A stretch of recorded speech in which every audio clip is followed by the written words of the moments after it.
can protect yourself by how na le control teng hokotsa modumo wa whether ke mo di earphone ke mo di speakereng tsa ko lapeng o reditse music ke mo koloing where you can lower the volume, and then also use of hearing protection devices kana mo tleng o bone batho ba tsentse di ear plug kana ba netswe di ear muff.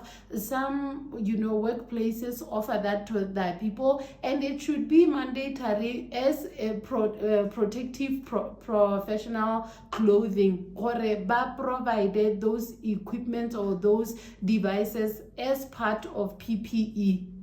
How you are exposing your employees to noise, and then where you can move away from sound sources very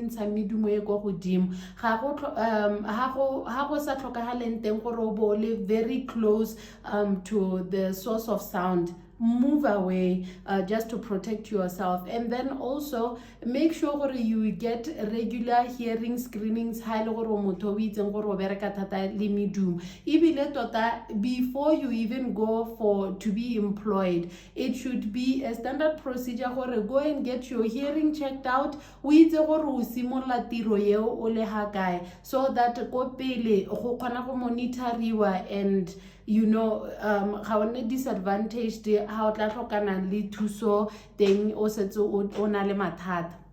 And then let me just add what are some of the consequences you can lose your hearing. Noise-induced hearing loss is permanent. It's an inner ear problem, and so it is permanent. And so